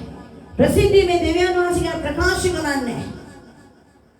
මිනිස්යන්ට පේන මතු පිටින් ඔවුන්ගේ ආගම දහම අදාහ ගන්නවා. නමුත් ඔවුන්ගේ අනිත් සියලු දේවල් වලට දෙවියන් වහන්සේ පසුපස යනවා. ස්වාමීන් වහන්සේ හැමදාම නිහඬ වෙන්න යන්නේ නැහැ. හේරෝඩ් රජුෝ මේ වගේ තමයි එක වතාවක්. ඔව් මොනවද කරේ? ඔව් රාජකීය ආභරණ ඇඳලා ඔව්ගේ ඒගේ මහිමා ශ්‍රීයෙන් පිරීලා ඔව් සෙනගට කතා කරනකොට මිනිස්සු කිව්වා අපෝ මේ නම් දෙවියන් වහන්සේගේ හඬ කියලා කිව්වා. ඒ වෙලාවෙම මොනවද කරේ? දෙවියන් වහන්සේගේ දූතේ පහර ගැසුවා. පණුව ගහලා මැරිලා ගියා. ඒ වෙලාවෙම මැරුණා පණුව ගහලා. ඇයි දෙවියන් වහන්සේට දෙන්න ඕනේ ගෞරවය මහිමය ඔහුට ගත්තා. ඒක දෙවියන් වහන්සේට දුන්නේ නැහැ. අද ගොඩාක් වෙලාවට අපිට කවුරු හරි ඔයා නම් හරි ෂෝක් හරි ඔයා නම් හරි දේශනා කරනවානේ එහෙම කියලා කියනකොට අපි ඔව් මම තමයි කිව්ව මොකද වෙන්නේ? ස්වාමීන් වහන්සේ දෙන හොඳ පාරක්. සියලු ගෞරවය මහිමය දෙවියන් වහන්සේට දෙන්නට ඕනේ. ඔබ දෙවියන් වහන්සේගේ මිනිසෙක් නම් ඔබ හොඳට ඉගෙනගෙන තියනවා වෙන්න පුළුවන්. ඔබට උගත්කමක් ඇති. ඔබට බොහෝ තාලන්තයක් ඇති. ඒ වගේම යමෙක් වර්ණනා කරනකොට ඨාග්ගාන මහිමය දෙවියන් වහන්සේට දෙන්න. ගෞරවය දෙවියන් වහන්සේට දෙන්න. ඒක ඔබ සතු කරගන්න එපා. ඒක සතු කරගන්න එකෙක් ඉන්නවා ඒ තමයි සාතන්. ඌට ඕනි දැන් දෙන්නේ නැති ඔක්කොම උගේ කරගන්න. ඒ වගේ ඔබ මේ දේවල් අරගන්න එපා. මේවා හරි සුළු කාරණා කියලා ඔබට හිතනවා ඇති. ඔබත් දෙයක්ද? බොරුවක් කිව්වම ඕක මොකද්ද? සමහර අපේ ළමයි කියනවා. කවුද බොරු කියන්නේ නැත්තේ? ඕකත් මම අහනවා ඒක ක්‍රිස්තියානිද කියලා. ඉතින් ක්‍රිස්තියානිකමට මේකයි කියන වෙනස මොකක්ද අහනවා. ඇයි ඒ හරි තේරුමක් නැතිකම? තේරුමක් නැතිකම නෙමෙයි. ඒක තේරුම් ගන්නේ නැතිකම. තේරුම් ගන්න ඕනේ ක්‍රිස්තියානි කියලා කියනවා ඔබ බොරු කියන්න බෑ. සත්‍යයේද ජීවනයේද මාර්ගයේද මමයි. සැබෑව උන්වහන්සේ. සැබෑව උන්වහන්සේ තුල සැබෑව නැත්තේ කාලඟද සාතන්නද? අද අපි ළඟ සැබෑව නැත්තම් අපි කිතුරුවෙක් වෙන්නට බෑ. දේ වචනේ කියනවා අපි ලෝකාකාර කිතුරුව. කිතුරු වේශය දරන්නව බලය එපා කරව මිනිස්සු. ඕනේ කෙනෙකුට ක්‍රිස්තියානි වෙන්න පුළුවන්. මම ආගම මොකද ක්‍රිස්තියානි? ඔබ ආගමනේ ක්‍රිස්තියානි කෙනෙක් වෙන්න පුළුවන්. හැබැයි ඔබ සැබෑ කිතුරුවෙක්ද? ක්‍රිස්තු අනුගාමිකයෙක්ද? ක්‍රිස්තුස් යේසුස් වහන්සේ අනුගමනය කරලා යන කෙනෙක්ද? ඒ මාවත යන කෙනෙක්ද? මේක තව කෙනෙක් ඔබෙන් අහන්න ඕනේ. ඔබ ඔබෙන් අහන්න ඕනේ. මම මගෙන් නිතරම අහන කෙනෙක්. මේ කාරණය මම මගෙන් අහනවා. මගෙන් වැරදි වෙන හැම වෙලාවකම මගෙන් මං අහනවා. මේකද උඹේ ක්‍රිස්තියානිකම කියලා මගෙන් මං අහනවා. මම කන්නාඩි ඉස්සරහගෙන හිටගෙන අහනවා. උඹ ආරයට පායන්න ගන්න නේද? මේකද උඹේ ක්‍රිස්තියානිකම කියලා. ඒගොල්ලෝ මගෙන් හිතෙන් අහනවා. ඇති මම මගෙන් අහනවා.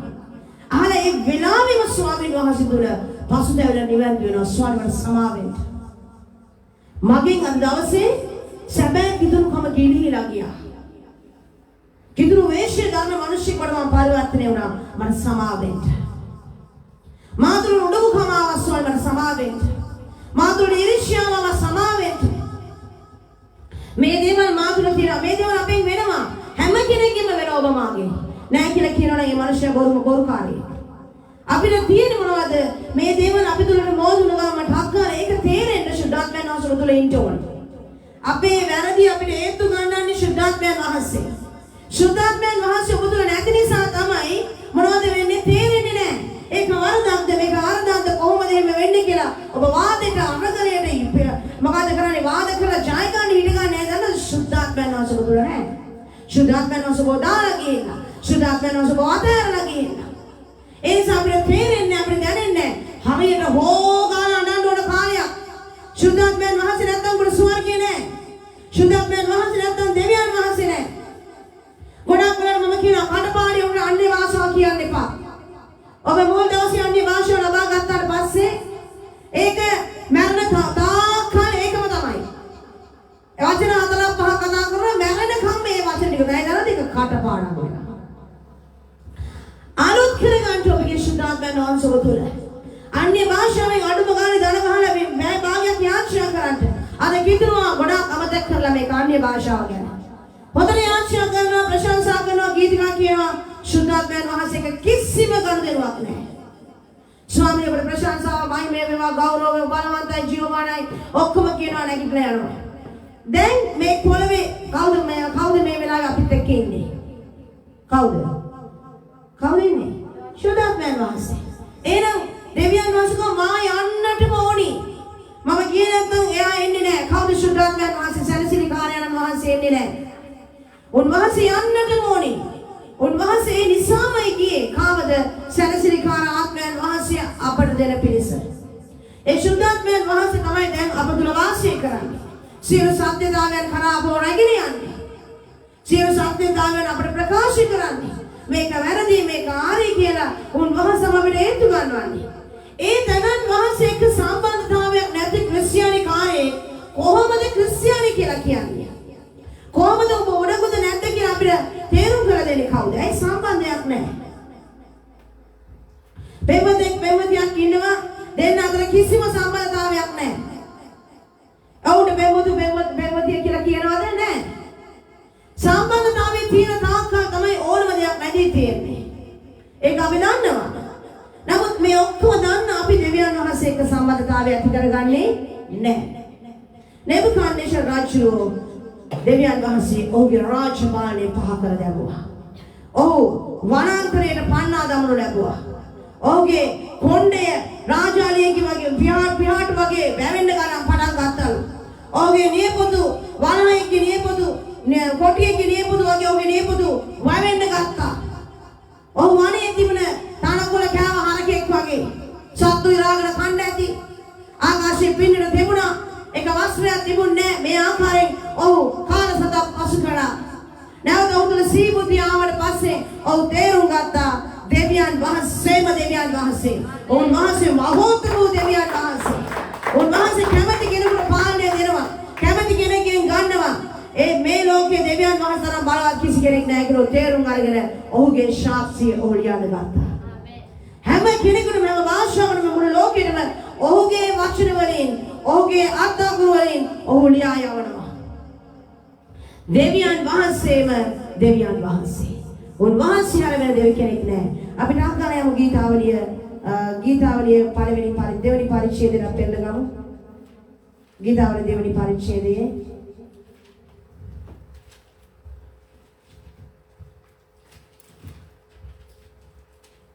ගීතාවලිය දෙවෙනි පරිච්ඡේදයේ කියනවා දෙවෙනි පදේ ස්වාමීන්ට මනුෂ්‍ය වර්ගය කුමන නිෂ්ඵල දෙයක් යෝජනා කෙරෙයිද? ස්වාමීන්ටද උන්වහන්සේගේ අභිෂේක කළ තනත්තන්ටද විරුද්ධව පොළවේ රජවරු සැරසෙති. අධිපතියෝ දෙක්ව මන්ත්‍රණය කෙරෙති.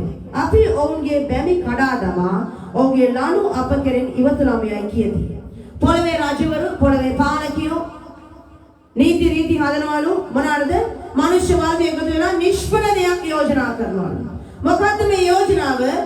ස්වාමීන් වහන්සේගේ අභිෂේක කළ තනත්තන්ට විරුද්ධව උන්වහන්සේගේ අභිෂේක කළ තනත්තවන යේසුස් ක්‍රිස්තුස් වහන්සේට විරුද්ධව පොළවේ රජවරු සැරසිලා අධිපතියෝ එකතු වෙලා මොනවද කරන්නේ? කුමන්ත්‍රණය කරනවා.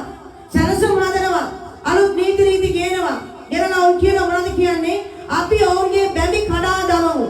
ඔවුන්ගේ ලනු අප කෙරෙන් ඉවතුලමියයි කියති. ස්වර්ගයේ ඉදිරියේ දනන් වහන්සේ සිනාසෙනසේක. මිනිසයන්ගේ යෝජනා දැකලා, මිනිසයන්ගේ අදහස් දැකලා, මිනිසයන්ගේ නව නීති රීති දැකලා ස්වර්ගයේ ඉඳලා දෙවියන් වහන්සේ ඔවුන්ට hina වෙනවලු. ඇයි මුන් කරන්නේ නිෂ්ඵල යෝජනාව? මුන්ට කරන්න පුළුවන් දෙයක් හුස්ම තියෙන උන්වහන්සේගේ අතේ. එක රාත්‍රියේ හුස්ම ටික ගත්තා කියන ඔක්කොම ඉවරයි. අච්චර බලවත් රජෙක්ව එක දවසින් එක රාත්‍රියෙන් කැලේට පන්නලා තනකොළ කන්න සැලසුවා උන්වහන්සේ. හalleluya. ඉතින් කෙස්ටික ඔක්කොම රාජාලියගේ පියාපත් වගේ වැහෙන්න ඇරියා. නියපොතු කොටියෙක් වගේ වැවෙන්න ඇරියා. සිත පහව කියන මුර්ග සිතක් එක නිමේෂයෙන් එන්න සැලසුවා.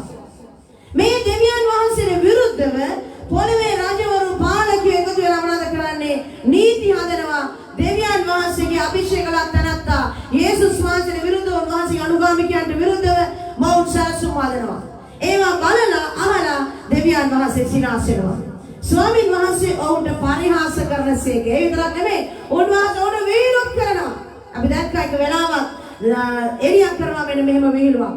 බාල් ප්‍රොෆෙසර් වහන්සේක් එකතු වෙලා බාල් අහෝ බාල් එන්න බාල් මේ කින්න පත්තු කරන්න බාල් මේ පූජාව ගන්න බාල් කියලා බාල් නැටුවා. උදේ ඉඳලා හැන්ද වෙනකම් බාල් නැටුවා. නටලා බෙල්තර රෙදි ගලවලා නැටුවා. රෙදි ගලවලා නටලා හරියන්නේ නැහැ කියලා ඇඟ ඉරාගෙන පිහිවලින් තමන්ව කපාගෙන ලේ හලාගෙන නැටුවා. නටලා සමහරව සිහිය නැති වෙලා බිමට වැටුණා. ඒ වෙලාවේ එළිය නැගිටලා කියනවා හයියෙන් කතා කරපුවා තව හයියෙන් කෑගම්මවල ඔබලගේ බාල් සමහරට මගුල් ගෙදරට ගිහිල්ලා වෙන්න ඇති. ඒක නිසා එහෙන්න නැතුව ඇති. තව හයියෙන් කතා කරපුවා ඔබලගේ බාල් නිදි ඇති සමහර විට. ඔබලගේ බාල් සමහරට කෑම කනවා වෙන්න ඇති. තව හයියෙන් කෑ ගහපන්. ස්වාමීන් වහන්සේ මොවුන්ට පරිහාස කරනසේක.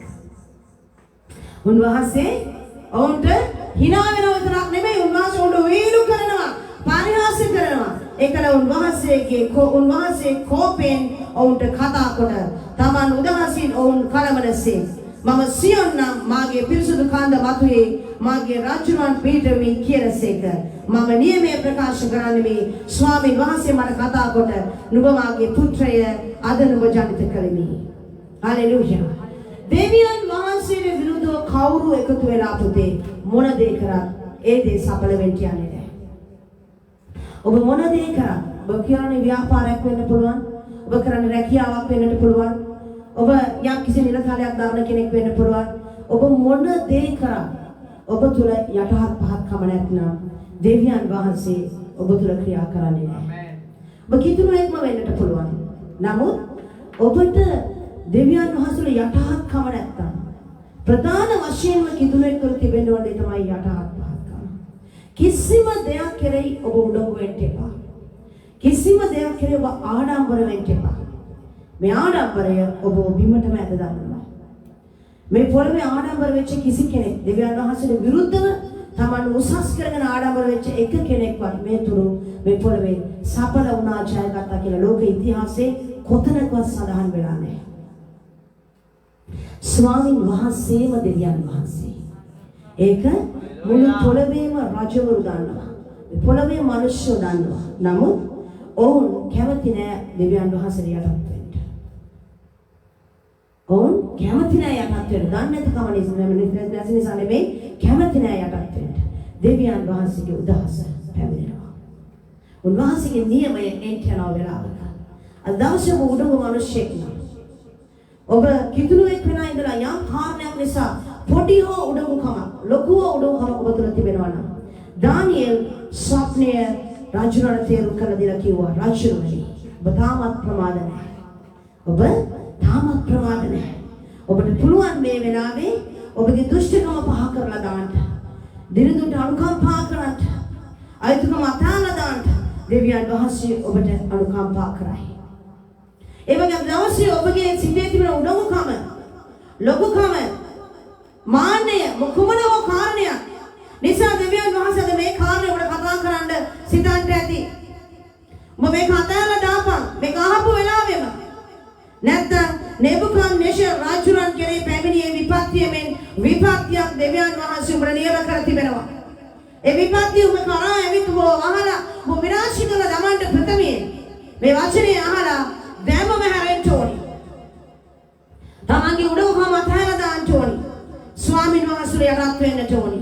ඒ යටත් වීම තුළ දෙවියන් වහන්සේ උසස් කරන්න යනවා. ආ දවසේ අපි බලමු උඩඟුකම ඊළඟ වතාව බලමු කීකරුකම ගැන. කීකරු වෙන මිනිස්යා යනවාස කෙසේද උසස් කරන්නේ? උඩඟු මිනිස්යා මොන තැනකද උන්වහන්සේට දාන්නේ. ඒ නිසා අද ඔබ තුළ උඩඟුකම තිබෙනවා නම් ඔබ ඒක අරන් දාන්නට. ඔබට උඩඟු වෙන්න කිසිම කාරණයක් නැහැ. අපි නැත්නම් හalleluya ස්වාමීන් වහන්සේ යහපත් අපි ආචාර කරලා අපි අවසන් කරමු. සෑම කෙනෙක්ම ඔබගේ හිස පහත් කළා දැත ස්වර්ගයට ඔස්වත් මේ වෙලාවේ ඔබ සෝදිසි කරන්නේ සැබෑ සිතින් ඔබ සෝදිසි කරන්න. ආර්ය ගැනවත් මෙයා ගැනවත් නෙමෙයි ඔබ සෝදිසි කරන්න. 100% ඔබ සෝදිසි කරන්න. ඔබගේ අතුලාන්තයේ දෙස බලන්න. එක්ස්ට්‍රා යන්ත්‍රයක් තුලට මිනිස්සෙක් දැම්මාම අපි අතරේ තියෙන සෑම දෙයක් ඒ එක්ස්රේ යන්ත්‍රයට පෙන්වන්න කරනවා. මොනවද තිබෙන්නේ? එක්ස්රේ යන්ත්‍රයක් තුලින් ඔබ යනකොට පුංචි ඇල්පිනිත්තක් ඔබේ සාක්කුවක තිබුණා. ඒකත් පේනවා. ඒ වගේ මේ වෙලාවේ දෙවියන් වහන්සේගේ අභිමුඛයේ ඉඳලා ඔබගේ ඇතුළාන්තය, ඔබගේ එක් එක් වචන, ඔබගේ එක් එක් සිතිවිලි, ඔබගේ අදහස්, ඔබගේ යෝජනා, ඔබගේ ක්‍රියාවන් මොන ආකාරයෙන්ද තියෙන්නේ කියලා කල්පනා කරලා බලන්න. ඔබගේ ජීවිතයේ උඩඟු තැන් ගැන කල්පනා කරලා බලන්න. ඔබ පාරට්ටු කරගත්ත දේවල් ගැන කල්පනා කරලා බලන්න. එයාට වඩා මට මේ දේ තියෙනවා. එයාට වඩා මට මේ දේ කරන්න පුළුවන්. මේ ආකාරයෙන් ඔබ සිතපු හැම මොහොතක් ගැන දෙවියන් වහන්සේට ගෞරවය දෙන්නට ඕන තැනදී ඒ ගෞරවය ඔබ නතු කරගත්ත වේලාවන් මතක් කරලා බලන්න. උන්වහන්සේට මහිමය දෙන්න ඕන තැන්වලදී ඒ මහිමය ඔබට සහ ඔබේ පවුලට ඔබ අයිති කරගත්ත වේලාවන් නැති. දෙවියන් වහන්සේට මහිමය වේවා කියලා කියන්න ඕන තැනදී ඒක නොකිය හිටපු තැන් නැති. ජේසුස් වහන්සේ ජීවමානයි කියලා කියන්න ඕන තැනදී ඔබ මෙතනදී ඒක කීම සුදුසු නෑ කියලා නිහඬ වෙච්ච වේලාව ගැන හිතලා බලන්න. ඔබ කිතුනේ කියලා කියන්න ඕන තැනකදී මේ මිනිස්සු ඉදිරියේ මේ ස්ථානයේ ඒක කීමට සුදුසු නෑ, අවශ්‍ය නෑ කියලා ඔබ අන්‍ය ජාතිකාරයෙකු මෙන් පෙනී සිටින වේලාවන් ගැන මතක් කර බලන්න. ස්වාමීන් වහන්සේ ඉදිරියේ අපි පසුතැවෙමු. ස්වාමීනි, මට අනුකම්පා කරන්න. මගේ මේ අයිතිකම මන් තුළ තියෙනවා කියලා කියන්න ගන්න උන්වහන්සේට. කතා කරන්න සෑම කෙනෙක්ම උන්වහන්සේට කියන්න. ඔබ විනිශ්චය කරන්න මේ වෙලාවේ. ඔබ එකිනෙකා ඔබ සෝදිසි කරන්න. තව දවසක් කවුරුත් ඔබගෙන් ඔබ කිතුනේ දෙකෙන් අහනකම් ඉන්න එපා.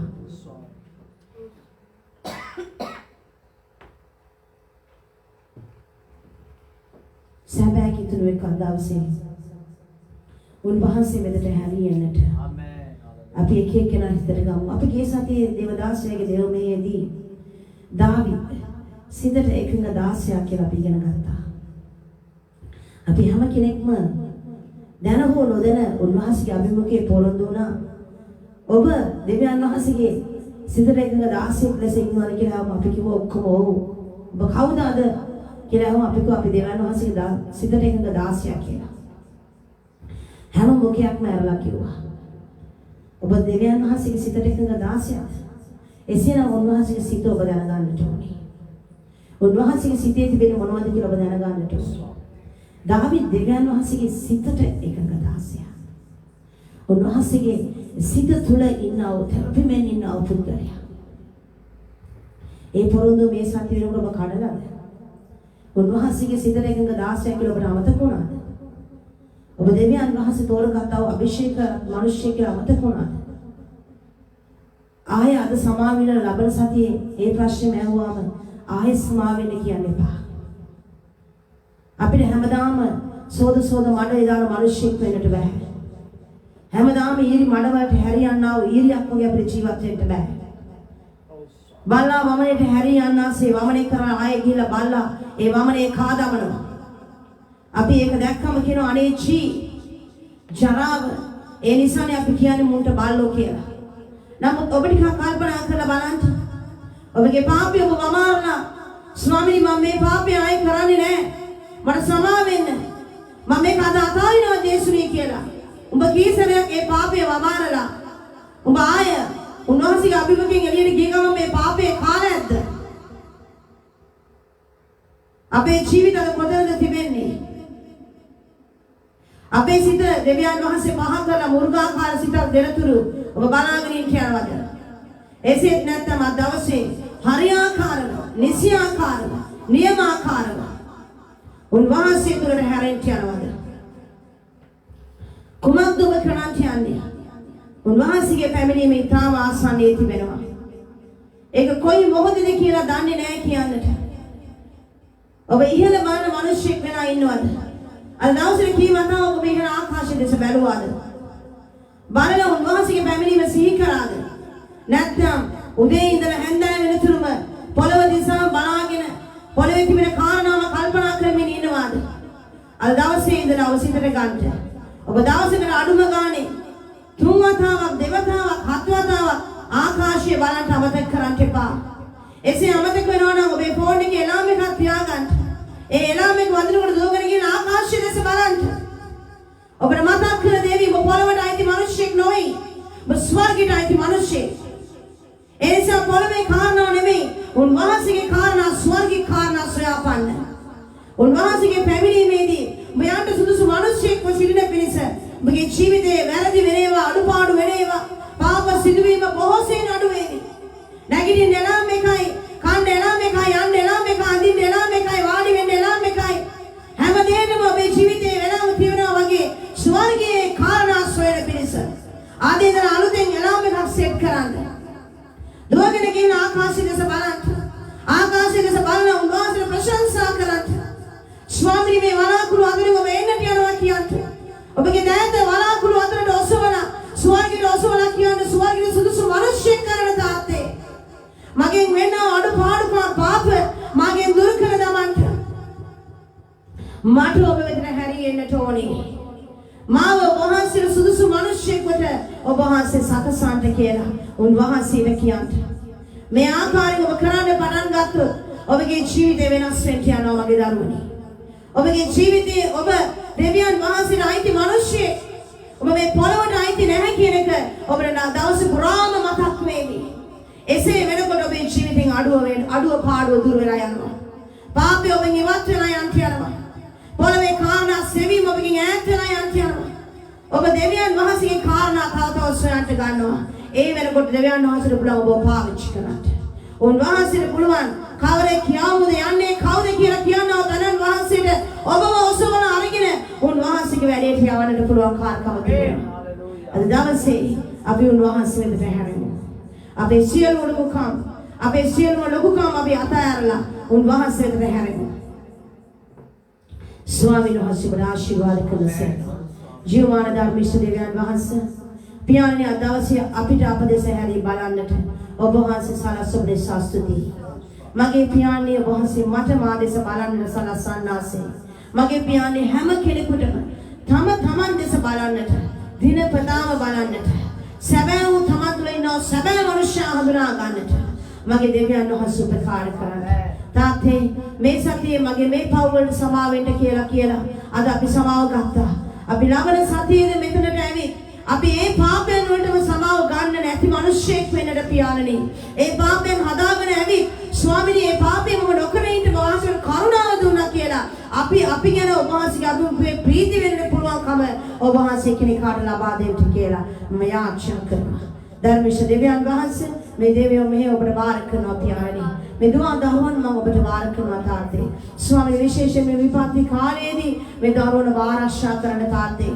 මේ කොරෝනා කියන වසංගතය මගේ තාත්තේ මේ දරුවන්ගේ ශරීරවල ජීවිතවල ස්වාමිනී ඒ දෙවියන් වහන්සේ එල්ලිලා උන්ගේ මුඛයෙන් සොරි ශරීරය තුළට නොයන පිණිස දෙවියන් වහන්සේ වාදයේ මුසුවලා ඒ වෛරසී වසංගතය මගේ දෙවියන් වහන්සේගේ ශරීරය තුළට ස්වාමිනී ඇතුළු නොවෙන්නට මගේ පියාණනි ඒ වාසය වියසනේ මගේ පියාණනි තවත් කෙනෙකුට නිවෙස් වලට අපේ දරුවන්ට දරුවන්ට බෝ නොවන පිණිස මගේ දෙවි තාත්තේ ඔබ වහන්සේ ආරක්ෂා කරන්න කියලා අපි ඉල්ලනවා පියාණනි. අපේ නිවෙස් දුවදරුවන් අපි ඔබට බාර කරනවා. මේ වෙන විට රෝගාතුර වෙලා ඉන්නා වූ සෑම දුවදරුවෙක් බාර කරනවා පියාණනි. දෙවියන් වහන්සේ මව්බිමේ රෝගාතුර වෙලා ඉන්නා වූ සෑම කෙනෙක් අපි ඔබට බාර කරනවා. දේව දාසයන් බාර කරනවා. සදමාලිය ඔබට බාර කරනවා මේ වෙලාවේ මගේ පියාණනි. යේසුගේ ඉක්මන් සුවේ ලැබුවේ නිවෙස් වෙත හැරෙන්නට ඔබ කරුණාව දෙන්න කියලා මම යාචනා කරනවා. මේ දේශයේ රෝගාතුර වෙලා ඉන්නා වූ දරුවන් මේ සභාව තුළ රෝගාතුර වෙලා ඉන්නා වූ දරුවන් බාර කරනවා. යේසුස් ක්‍රිස්තුස් වහන්සේගේ නාමයෙන් සම්පූර්ණ සුවය ඔවුන්ගේ ශරීරවලට හැරියෙන්න ඕනි කියලා අපි යාචනා කරනවා. සුවය නිදහස් කරනවා යේසුස් ක්‍රිස්තුස් වහන්සේගේ නාමයෙන්. ආමේන් ආමේන් ආමේන්. පියාණන් වහන්සේගේ කරුණාවද පුත්‍ර යේසුස් ක්‍රිස්තුස් වහන්සේගේ ප්‍රේමයද ශුද්ධාත්මයන් වහන්සේගේ සහභාගීකමද මඟ පෙන්වීමද ඔබ සමගද අප සමගද පවතින සේක්වා යන්න සතුටින් සමාදානයෙන් ගොස් ජීවත් වෙන්න ජේසු ඔබට ආදරේ ජේසු පිටයි.